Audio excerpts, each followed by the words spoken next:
Hildy's here. Lindsay's here. Yes, Stacey Francis wailed on this song. Do you remember that? Um, Kyle, I don't think you're seeing my request, are you? Let's try it again.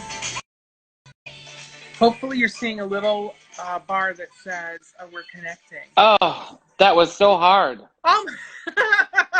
We did it! I'm so sorry. I didn't understand how that worked at all. Well, you know the kids with their technology. How are we supposed to keep up? I don't know. Thanks so much for joining me today, Kyle. Thanks for having me. This is Listen, super Kyle, fun. every day we have a theme song for Jim Lanahan and Friends, and yours is special because every day's a winding road, Kyle. You Oh weren't my supposed God. to be on today. I was not, and I'm excited. Well, we had someone fall through, and you literally saved the day. So I wanted to say thank you right off the top. I'm happy to. I want to say that I sort of did my homework. Well, you didn't have any time. It's actually more exciting, right? It's like flying by the seat of our pants. Yeah, it's sort of like, ooh, you might not know what you're going to get. And also, it's 9 o'clock in New York City. Yeah. So I've had a cocktail. Oh, that a girl. What did you have? What's your cocktail of choice? I mean, my old cocktail of choice was a martini, but being trapped in my own home alone, I don't know how to make them properly. So it turned out just to be like vodka in a cup. Well, I think part of question one, I'm going to ask you if there's anybody in your household who maybe knows how to put together a martini. So we'll start off with question number one. Okay. What is your name? Where'd you grow up? And where do you live now? And are you partnered? Oh, my name is Kyle Luker. I grew up in Little Falls, New Jersey, which is, a stone's throw from New York City. And I now live on the Upper West Side with my husband, who is probably the best barbecue chef in New York. That's what I heard. So he just walked out when we started this. He was like, I don't want to be a part of this. You're not dragging me in. So he walked out. Oh, well, we won't. But he's been on, your husband is well known for barbecue. Yes. Yep. And he, if I remember correctly, because by the way, like you, I had this much time to prepare for you. So he owns a very famous barbecue place in New York. True or false? Is the culinary director of a very famous barbecue place in New York. They have locations here and also in DC. It is so delicious. It's where I get barbecue if I'm in New York. It's the only place. Oh. Well, next time you're in, we'll totally take care of you. Oh my God, thank you. Yeah, of course. I love it there. I love it. But I'm thinking he could probably rock out a martini for you if you're having trouble. You know, I'm not. He's gone, so I feel like I can say this. He's not really a cocktail person. Mm-hmm. I mean, he just banged out an incredible miso glazed cod for dinner and rice, and we don't have a rice cooker. He's like, why do I need a rice cooker? I can cook rice perfectly. Why would I? So I cannot complain in that area. Mm-hmm. But yeah, he doesn't really make drinks. And I believe he was on a popular TV show, right? He was on Top Chef. Amazing. On the Vegas season, the Voltaggio brothers, and then he was on also Chopped, and he's been on all the morning shows, and he's going to be on Beat Bobby Flay. I love that. When is that? Are you allowed to say when?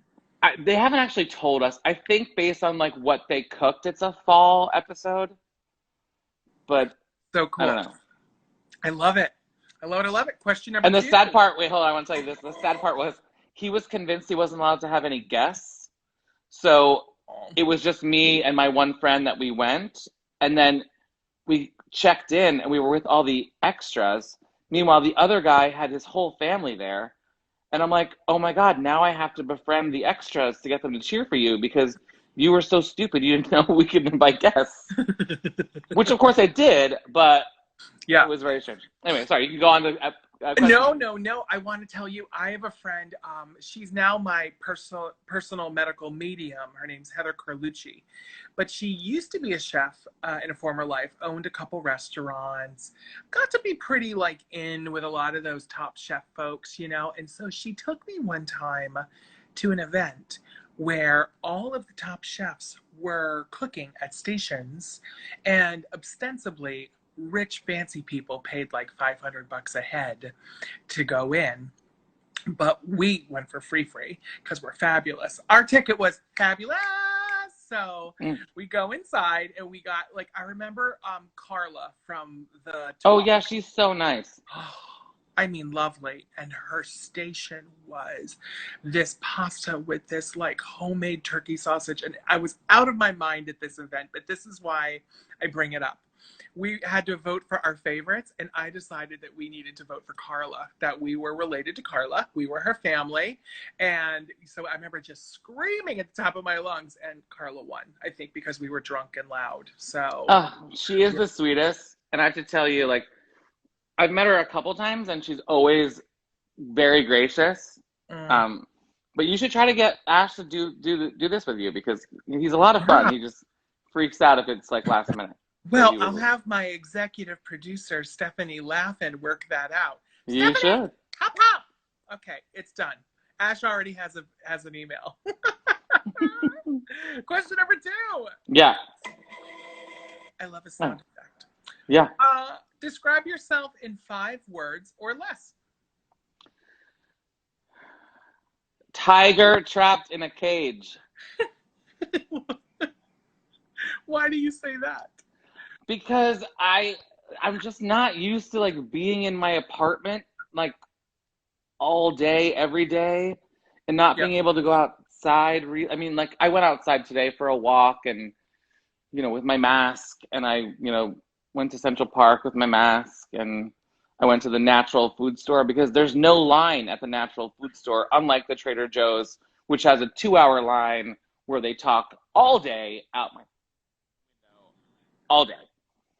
I don't understand people. I'm like, guys, go get some quinoa. Relax. You don't need the everything but the bagel seasoning. You'll be fine. You have a love-hate with that line across the way, don't you?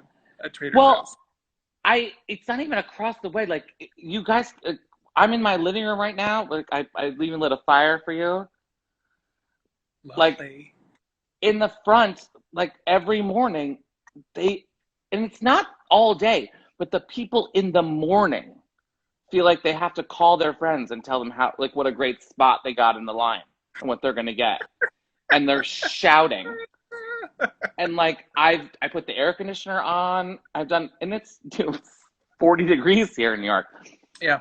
To try to drown out the sound of your nonsense. But at the same time, I'm like, I do find it hilarious. So I'm just letting it go. Yeah. And you've started a page, right? Dedicated to the people in the line. Oh, yes. It's, I think it's called Trader Joe's Line Upper West, UWS, meaning Upper West Side. So you can follow our crazy journey. And if you want to know how long the line is, you can, text me or tweet me, and I will tell you how long the line is right now. Like yesterday, there was like a thunderstorm situation that happened real quick. And like literally the neighbor was like, because she's in the back of the building, she's like, how's the line? I'm like, gone. Go now. Like run. Like, and we did, like all of us. And I was like, well, if we're all going to do this, why can't you just get me stuff? I'm going to not get in the line. You know what I will say, though, is since the quarantine started, I live in Los Angeles. I have found that the Trader Joe's experience is the most civilized. I feel safe. I feel comfortable. If I go to Ralph's, which is our key food, I guess, equivalent, I feel like people are animals. They're up in my space. I'm like, get away from me. You don't have on a mask. So I actually will wait in line at the Trader Joe's just for the overall experience. It's a little better. Totally get that. But at the same time, like, I'm a block from a D'Agostino's, which like normally like their produce is disgusting. Their meats are disgusting. But if you're just going to get some beans and some pasta, get in, get out. Yeah, of course. Like, this is a 2-hour line. I love it. You know, your voice Mine starts, when you yesterday, and I talk was about like, it, your voice is rising. It's so good. I know, because I get so mad. I put it yesterday. I'm like, you're at the 75-minute point, and these people were like, this girl and her boyfriend, I assume, she was like, that's real. I'm not saying this line, and I yelled out the window, it's real. I promise you, you are not getting in that store in under 75 minutes. And she was like, thank you, and they finally like walked away, and I'm like, I'm just telling you, like, there are plenty of markets within a 5 like block radius. Like, we're talking Yeah, 5 of course. blocks. Go somewhere else. I get it, they're good prices and all that, but seriously.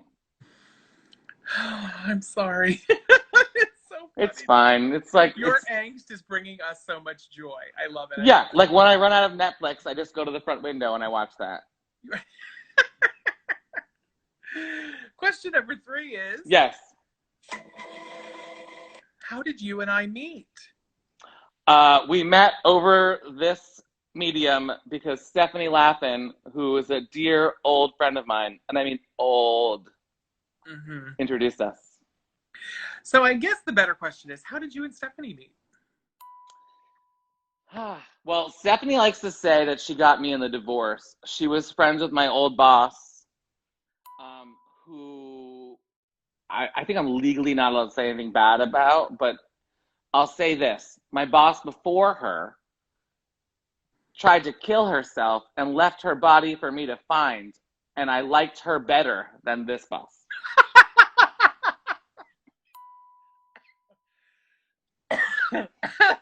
So I hope that's descriptive enough. And then I met Stephanie at Sundance. She introduced me to Amanda Seyfried, who, I don't know if I can say this, but I quickly did shots with at like a Snoop Dogg party. And then maybe I used a urinal with her. She was like, you're gay, right? I'm like, yeah, but it doesn't mean I want to go in the urinal. But that's what happened. And now she's married to a good friend of mine and a client, so I probably shouldn't be talking about it. That's amazing. That's an amazing story. I love it. That's how I met Stephanie Laffin. It's much more interesting than how we met. Question number 4. If money were no object, what would you be doing today if not your current profession? You know, that one's tough because I love my job and like I love doing it. I want to keep doing it. Before all of this started, I thought I might like to be a housewife and like make curtains at home and clean. Turns out I don't want to do that at all, because that's been going on now for 6 weeks and I'm not interested, it turns out, which is like, this is one of life's little tests. So I think if I couldn't do my job and money was no object, I think I would be like one of those old writers on a half-hour multicam that runs up to you with a different joke, like has all the alts. Like, I think I'd do that. That's awesome. I love that. I love that. You'd have to move to LA for that job. I know. Well, we used to have sitcoms here. I mean, we had Hope and Faith, and we had Whoopi. Yeah. I went to a taping of Soul Man once in Astoria, at Kaufman Astoria. So, but yeah, you know, it's funny. Now, I can't actually think of the sitcoms that film in New York right now. It's an interesting We don't have any right now. Yeah. But I'll never forget, I had an intern who's actually a very fancy producer now, and I love her to death. She was like, and the casting director from Hope and Faith, or the associate from Hope and Faith, was on the phone. She's like, I have Joey from Open Face Casting. I'm like, Open Face Casting? What the? And I'm like, are you saying Hope and Faith? And she was like, oh, right. Yeah, that's it. I'm like, okay. That's awesome. That's awesome. She was the same intern that I once heard when she was working on our production side. I heard her giving out 2 Anne credits for a movie. And I was like, she hung up. I was like, hey, did you just give that person an Anne credit? And she's like, yeah. I'm like, did you just give someone else the Anne credit? And she's like, yeah. She's like, and this person, and this person. I'm like, that is not how this works. So good. That's I a wish she was watching because she'd be like, "Oh shit, that's me." And for those that don't know, you're a manager, right, in New York? I am a talent manager in New York. That is right. Yeah. I Yeah. mean, right now it seems like I have no job, but that is officially my job. Yes. Well, I'm a producer, live entertainment, Broadway shows for a long time before this job. Right now, my job feels like I'm undoing and redoing all the work I've just spent the last 2 years doing, trying because as you well know, the optimism of when we might return to work keeps being pushed off and pushed off and pushed off, and it's hard to keep prepared. 100%. Because um, I've been talking about this all day, but like actors, just think about it. Like not even just in theater, but like how many people touch you before you even start your job? Mm-hmm. So like people are freaked. So I don't know. We'll see how it goes. Yeah. Yeah. I'm sorry. I'm trying to keep it positive. I'm trying to keep it positive. That's why I go to No, five. I'll tell you this in 20 seconds. I had a call with a manager today, and I made an offer to direct a small off-Broadway show. And I was saying things like, but I can't pay you right now, and I can't pay you the full fee when I do pay you, and I need to defer this and this and this. And I can't do a contract until this day. I mean, there's so many, it's a ridiculous time to be in our work right now because Yeah.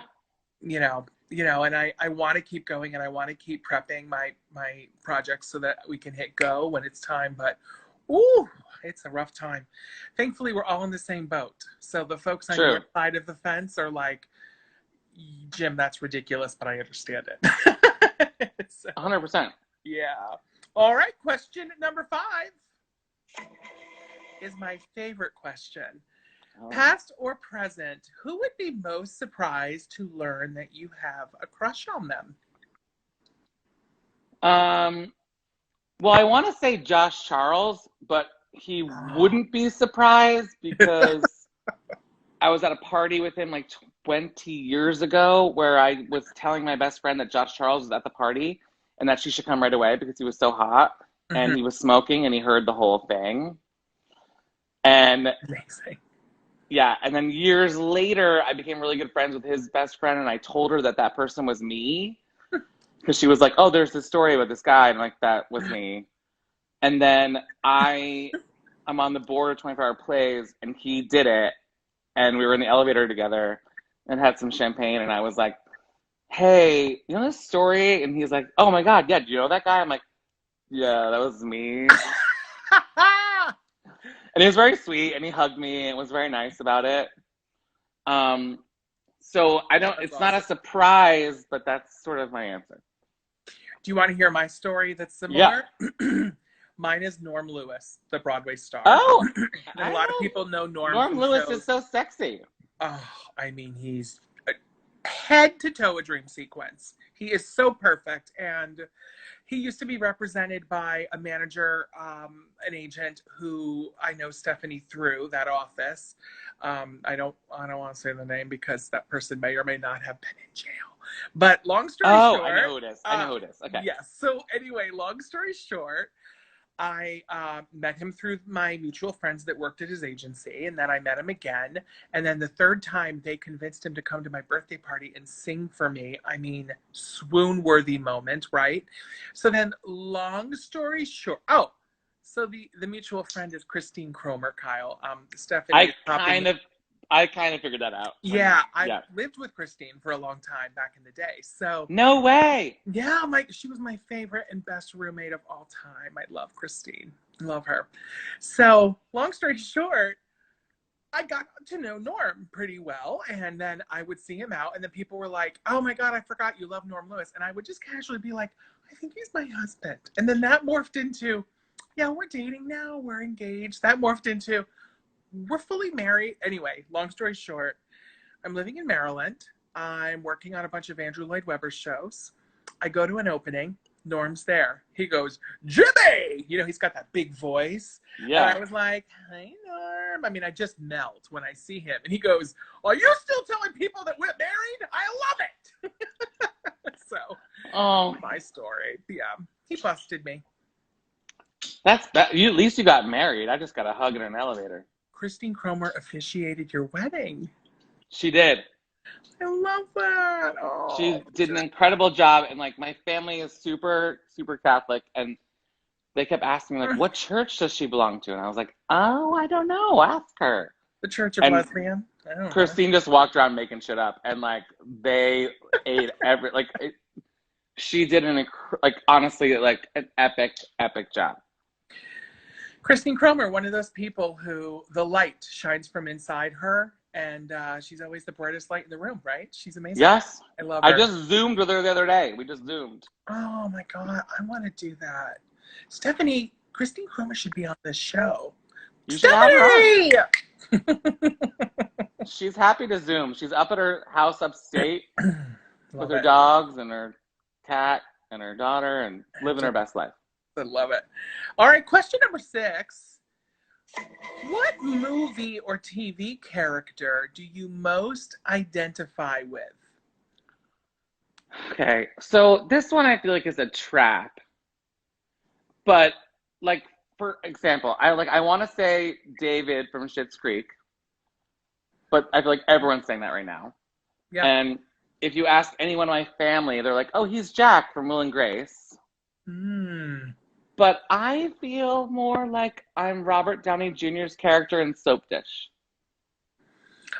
That is such a specific, fabulous reference. That's amazing. That's what I feel like. I love that. Like I just want to like create a soap, and I want to have a fabulous wave, and I want to yell at the network. Like that's so what I want. Good. You know, I'm due for a good rewatch of Soap Dish. That movie's so amazing. You know, It's so amazing. I'm not allowed to watch it anymore because like both my husband and all of our friends are like, Kyle, I comment like I quote it all the time. So, and I recently we just watched Victor Victoria, which was another one I wasn't allowed to watch for a while. Mm-hmm. But also a great quarantine film if you're looking for one. But Soap Dish, I swear, like it just brings you joy. Yeah, yeah. Why can't they make that into a proper musical? Why?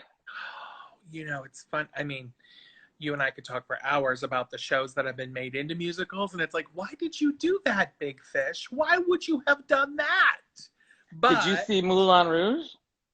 I saw it in Boston before Broadway, and I didn't dislike it.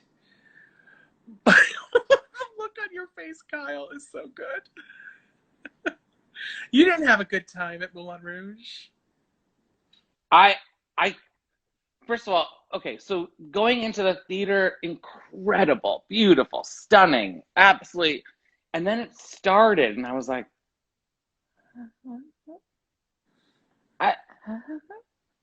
I mean, I shouldn't be saying this. Like, I'm sure this is gonna go somewhere and someone's gonna see it, but like, no, I did not care for it, and I wouldn't see it again.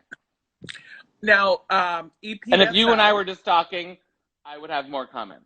But well, you and I think we're due for a Zoom brunch, which we'll have to set that up because I'm sure we can have a lot of time. I'm overly gesturing. You can't see it, but yes.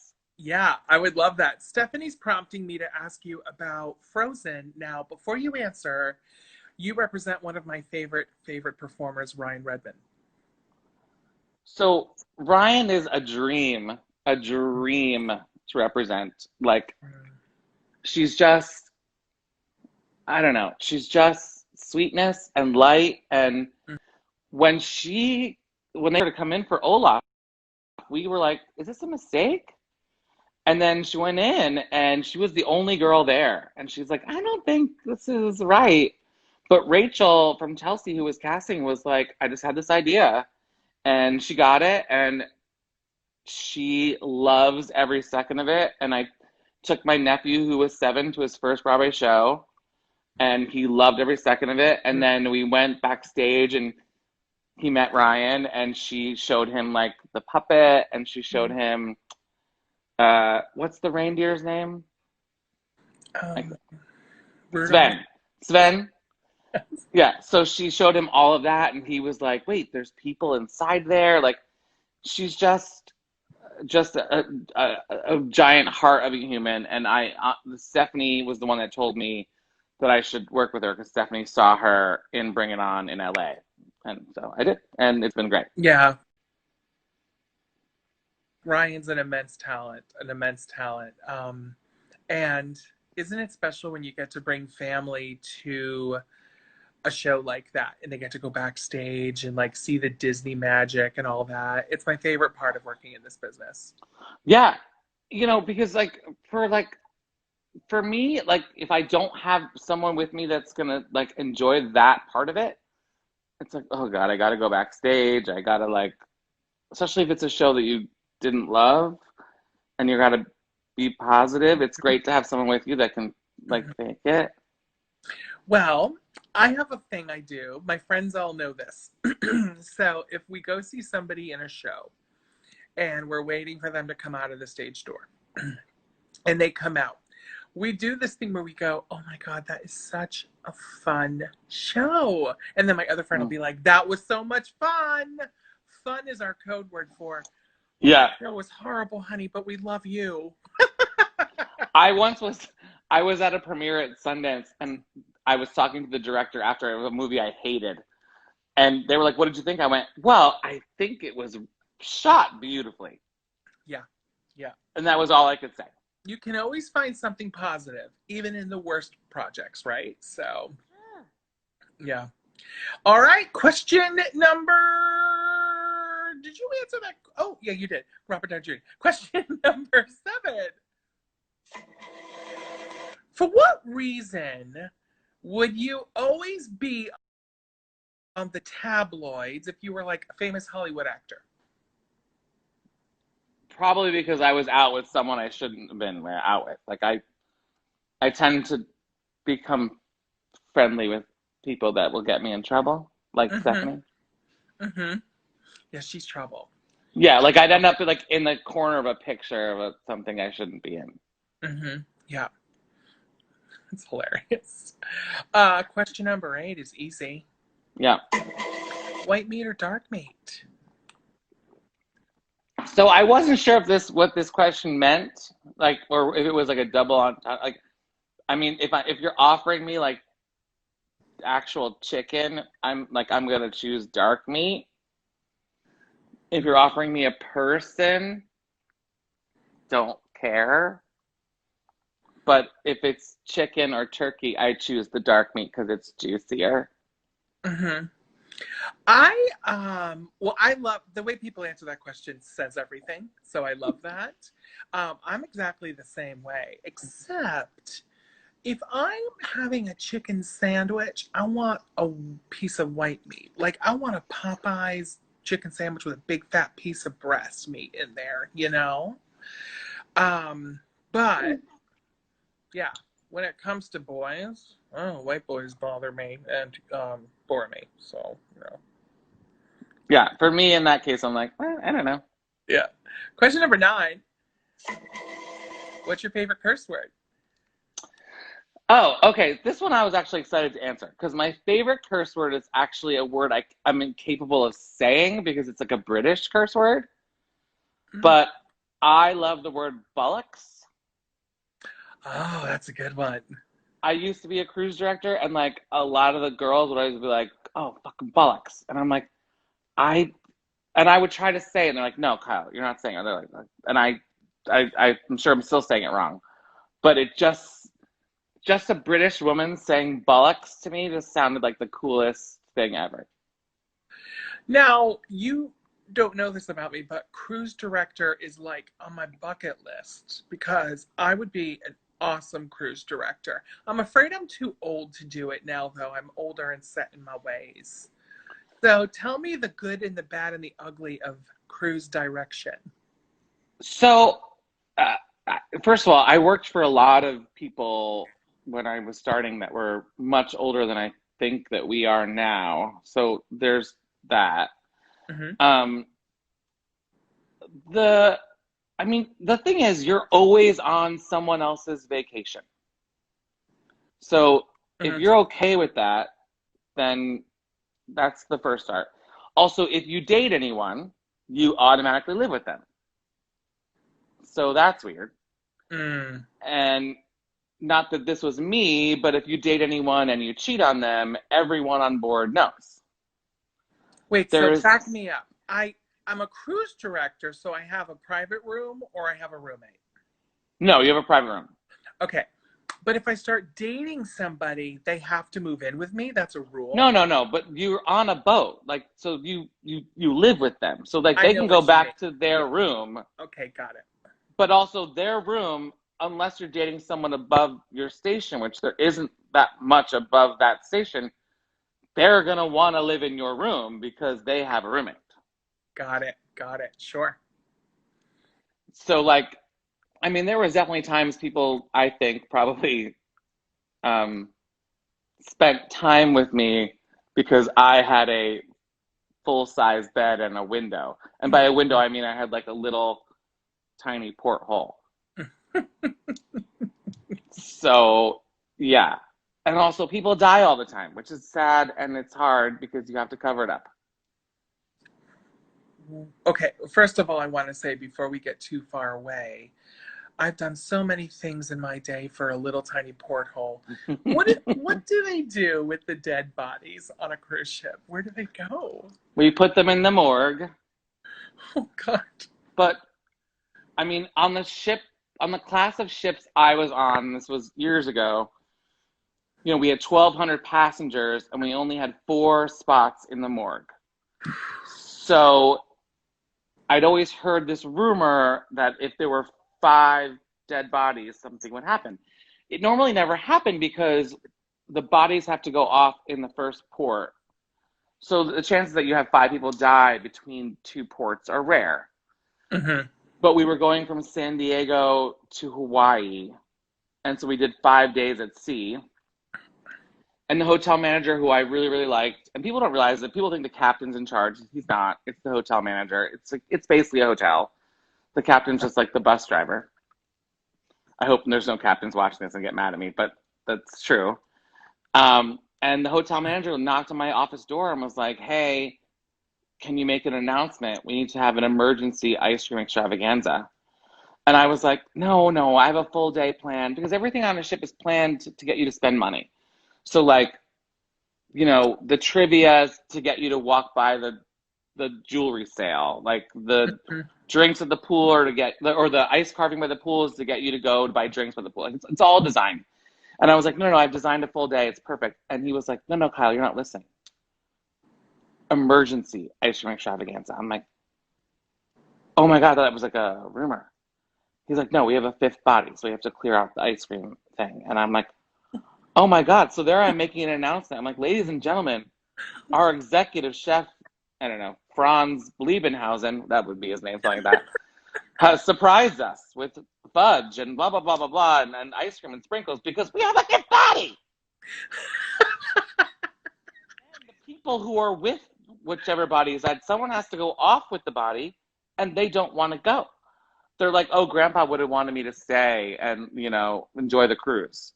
And I'm like, no, someone has to go off. And meanwhile, the cabin steward is packing up the person's belongings as I'm telling you, someone has to go. And they're like, well, can I get back on? I'm like, I mean, it's possible, but like, there's a whole lot of things you have to go through to like, we're in a different country and you're taking off a body. So there's some paperwork to fill out and I don't think we're going to make it back. Yeah. Oh my God. Oh my God. So I guess I never thought about the bodies having to get off at the next stop. Like, I always just thought, oh, we bring the bodies back to where, the point of origin or wherever. And then they have to go off in the Grandpa next with port. me. Nope. Wow, that's insane. And then you have to fly the body home, I guess, right? You don't have to go home with the body. You have to fill out the paperwork. The body can go off on its own. It's not like Forget Paris, where like I think Billy Crystal has to actually go with the body, and they lose it. But anyway, there's also another terrible story which I'll tell you because I'm sure Stephanie wants me to tell you, and it's a fun story to tell. But we had this thing called burials at sea, where people would bring on the remains of their loved ones, and we would, release them into the ocean. And this one day, the GRM, the guest relations manager, comes into my office and she's like, "Hey, are you going to the burial at sea today? And I was like, no, I never go to those. I only go to the weddings. They're too depressing. And she's like, you have to come today because something's happened. And I'm like, what do you mean? She's like, well, you know how we get the ashes when they come on board? And I said, no, but I guess that makes sense. She's like, well, we lost them. I'm like, we lost someone's ashes? And she's like, yeah. And I'm like, well, where do they go? She's like, well, we usually take them to the thing because they get wrapped in like a biodegradable thing that gets shot out of a cannon. And I'm like, okay. And I go, where's the cannon? She's like, in the kitchen. And I'm like, okay, so what you're telling me is we took someone's ashes, we lost them, and they're somewhere in our kitchen? And she's like, yeah. And I go, and I should come to the burial at sea today because why? She's like, well, because you know how it's kind of small, like this big, and it's brown? I'm like, yeah. She's like, we wrapped up a potato. I'm like, what? No. Yeah, so I went with her, and she was this tiny little Filipino woman named Frances, who I love to death. And like we're standing there arm in arm in like our Navy uniforms, and we were laughing, but I hope it looked like we were crying because they launched this potato out of the cannon, and these people were like reaching for their loved one, and it was a potato because we lost the ashes. Did they ever find the ashes? I don't think so. Oh, no way. Come on. Someone must have found the ashes one day.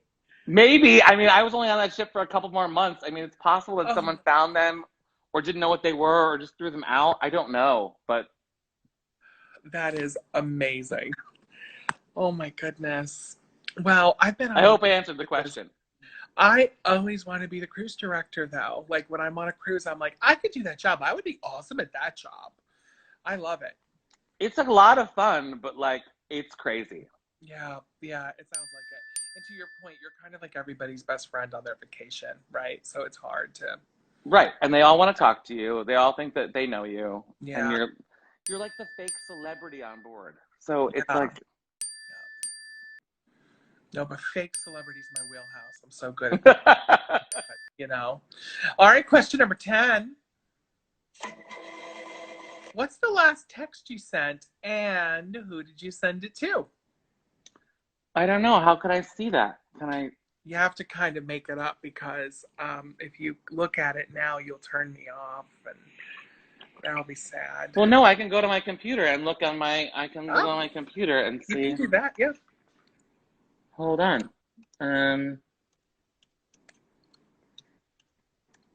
It's probably to my husband, and it was probably about dinner. Oh no, it was actually to my aunt, and I said, those pillows won't work. It's hilarious. Were they hideous? Does your aunt have horrible taste? No, she's just trying to incorporate like a light brown leather couch with a dark brown ottoman, I guess. Mm-hmm. And then she's got white. It's just a lot going on in the room, and I'm like, we got to tie some shit together, and like we need. And the best way to do that is with pillows, in my opinion. Yeah, but not those pillows. I mean, you can see my like these are my pillows. Oh, those are cute. Is it an animal print on one of the pillows? Yeah, it's a little leopard. Oh, cute. And then this is my great grandfather's ski team on a pillow. Oh gosh, that's amazing. That's not true. I bought that at Home Goods. Oh. I was like, that's an amazing memento. You can't rest on that pillow. But everyone's like, this is so great. Who is this? I'm like, oh, it's my great grandfather's ski team. They're like, that's incredible. Like, bought this at Home Goods for like $10. A friend of mine bought a house from all people. She bought it from Johnny Depp. It was in Connecticut. So every time I would go over to that house, I would bring a friend and be like, you have to come to my friend's house. She has 7 bedrooms. Come for the weekend, pools, the whole thing, help, the whole thing. So we would go up to Connecticut, and I would always be like, okay, let me take you on a tour. And we would go to this one room where there were these sconces with these lights and then these giant, like, I can't even describe it, almost like a cone, but it was like, it had a section with like rivets on it. It had another section that like curled around. It was just very fancy. And I'd be like, a lot of people don't know this, but these sconces were made out of the torches from the Munich Olympics. Everybody believed me and no one ever questioned it. And then my friend started telling that about our own house. And that was a little, joke we made up, but it's good times. Here's the bonus question. What's your favorite thing about yourself? Frozen. Oh, you're back. Am I back? Yeah, you're back. What's your favorite thing about Kyle? I think my favorite thing about getting to be me is that I have so many wonderful people around me that I get to spend time with. Like, I love nothing more than to have, we've had almost 75 people in our apartment for a dinner party. And like, I don't have to do all the work. He does all the work. I put out the tablecloth and the flowers and whatever. But I love to have people here, and I love to entertain. Like, that's my number one thing I love more than anything, which is one of the reasons why this situation we're currently in is so hard for me, because I just want to invite over the world and have them over for dinner. Yeah. I know. I feel the same way. I have the most incredible people in my life. I've been a caregiver for 3 years since my mom had a stroke, and my friends. Oh, I'm sorry. They've largely gotten me through it. My sisters in particular, I'm an only child, so these are my friend sisters, and they live in New York except for one, and all I want during this quarantine is to go be with my sisters, and feel that love and that support, and that love is palpable because those are your people. So I know what you're saying. Yeah. Yeah, I know. But it's going to be so sweet when this finally all lifts and we can go give those people a hug. Oh my God, what a moment, right? We're all going to Oh my God. I was joking today, like, my husband and I got married a couple years ago. We had a little under 250 guests. And like, I spent all the money I'd ever had to put this wedding together. I'm like, I think I have to do it again when this is all over, just so I can see all those people again right away. Yeah, I know. It's so special. All right, well, that's the end of it. Where can people find you? So we know that we have Trader Joe's line, UWS, on Instagram. Amazing. Where else can they find you on the socials? Yeah, my real Instagram, I think, is called Princess Kyle NYC. So awesome. I love it. And I think we need to have a brunch really soon. So yeah, anytime. Yeah, EPSL will set up a Zoom brunch because 100%. We've got some Broadway dishing to do. There's so much. I was telling a friend recently, I usually will comment on award shows, but on the Tonys, like, because those are all my friends. I've known them for so long. Like, I'm not gonna, trash them. But but observe the 5-block rule, Kyle, and then it's game on. Game on! 100%. I love it. All right, doll. Thanks so much for joining me today. Thanks for having me over. All right. Talk to you soon. See you on the brunch soon. Bye. Bye.